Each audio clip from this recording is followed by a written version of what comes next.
what up? It's your boy Cardinal Red, and we back for some more of that Ali Land Daily Boxing Talk, people. And today we talking Spence Knocksout Pacquiao. Buddy Mcgirt says Spence is too big.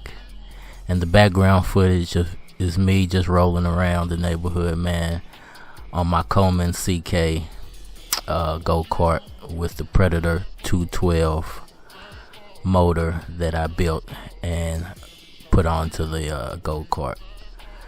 But let's get into this topic, man. So, legendary trainer Buddy Mcgirt says Errol Spence Jr. knocks out Manny Pacquiao because Spence is too big for Pacquiao. Now, this is a very interesting question that he's raising, and I think when it comes to analyzing this potential fight between Spence and Pacquiao, you have to reference past fights that Pacquiao has had against fighters the same size as an Errol Spence Jr. And there are two obvious names that come to mind, and that is Antonio Margarito and Miguel Cotto. But there is another fighter that Pacquiao took on who is very similar to the body type and size of Errol Spence Jr. And actually, I think he's a little bit taller than Spence is. And there are things that this fighter did correctly, even though I think he still lost when he fought Pacquiao. But there were things he did correctly in the fight that Spence should be looking into if he really wants to beat Manny Pacquiao. And the fighter that I'm referencing is Jeff the Headbutt Hornet Horn. Now I know everybody's gonna say, well, Pacquiao beat the ish out of Jeff Horn, which he did. But if you analyze that fight, man, and you really watch it with a objective mind, you'll see that there were things that Jeff Horn did correctly, and is the reason he had some slight success against Manny Pacquiao. Now, what I feel like he did correctly, and what I feel like Errol Spence could learn from, is the fact that Jeff Horn has, for his size, very, very quick feet, and he was utilizing this during the Manny Pacquiao fight to stay away from Pacquiao's power and to counteract Pacquiao's angles.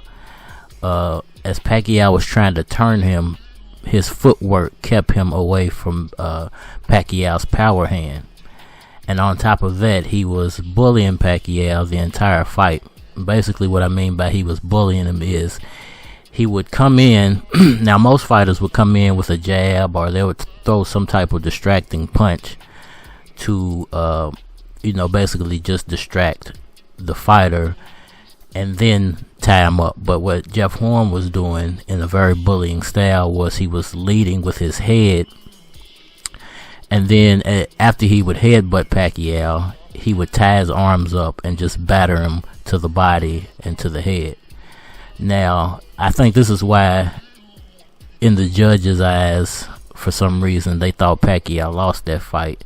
It's basically because Jeff Horn was bruising Pacquiao up really bad with those headbutts, so it made it look like Pacquiao was taking a lot of punishment, when in all actuality he wasn't getting hit with punches. He was actually getting hit with headbutts. Is the reason why he was bruising up so bad. But if Errol Spence wants to use something from that fight, it would be that Jeff Horn used his footwork to basically stay away from Pacquiao's power.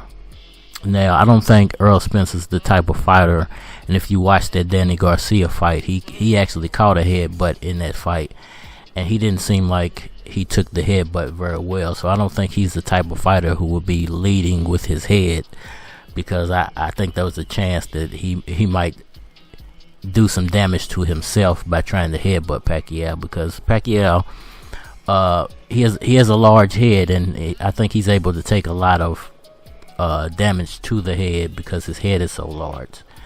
And if anything, I think Spence would be leading with a jab and then trying to tie Pacquiao's hands up and counteract his speed by tying him up.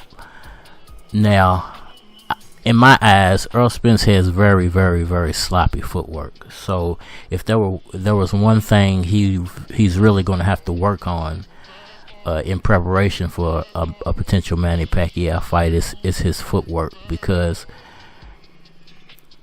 he can't just go in and be sloppy with his footwork versus probably the fastest welterweight out there with hand speed and foot speed. You can't be sloppy with your footwork, because it's nothing for Pacquiao just to turn you and then batter you with punches, especially when you're a bigger guy. Just watch what he did to Miguel Cotto, or watch what he was able to do to Margarito.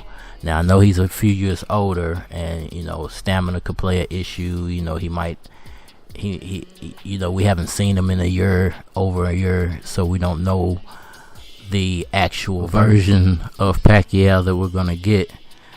But there are things that Pacquiao did correctly in that fight too. So it's gonna be an interesting matchup, man. I think Manny Pacquiao is gonna really have to work on just being elusive of Errol Spence's power and just hand speed. It's going to have to be a situation where Pacquiao is basically just battering this man with punches. And I'm not sure if that's the correct tactic to start the fight off with, because a 40-year-old Pacquiao could gas out halfway through this thing, and it could end really ugly.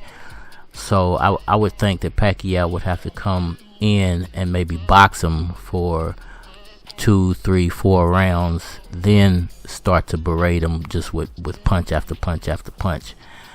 And at that point, I think he could win on the scorecards. Can he knock Errol Spence out? I believe he can. I think that because of Errol Spence's sloppy footwork, Pacquiao is the guy to exploit the fact that Errol Spence has sloppy footwork, because nobody in boxing in the welterweight division at this point has the kind of footwork that Manny Pacquiao has. Pacquiao is one of a kind. If you just look at his legs, you can see why he's able to do this to guys. The size of his calves explains it all. He's able. His calves are so overly proportioned to the rest of his body that he's able to move his body in angles and ways that nobody else his size could probably do. So, it's a very, very, very interesting matchup. Is there a chance Errol Spence Jr. knocks Manny Pacquiao out? There is a very big chance. This is a very dangerous fight, which is the reason I don't think he should have to fight Errol Spence and Terrence Crawford in the same year, or even period. I think those guys should have to battle it out, and the winner should get Pacquiao. And it's just unfair for Pacquiao to have to fight both of these guys, man. When it's all said and done, though, I think Pacquiao actually delivers in this fight. I think he takes advantage of Errol Spence's sloppy footwork.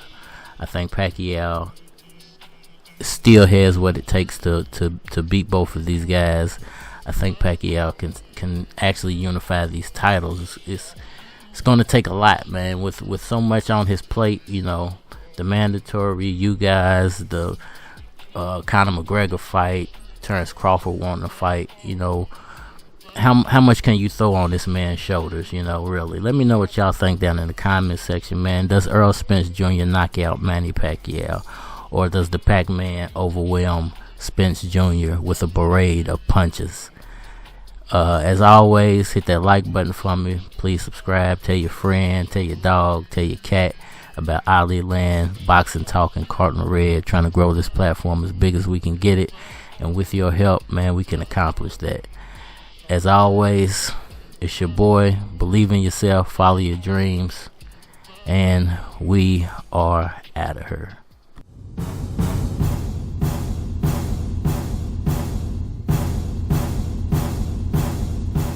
Cooler Shorty, move your torso, let your back porch roll. Louis keys is more so, when they getting more dough. Put it on my wardrobe, take a little more dro, higher than the 4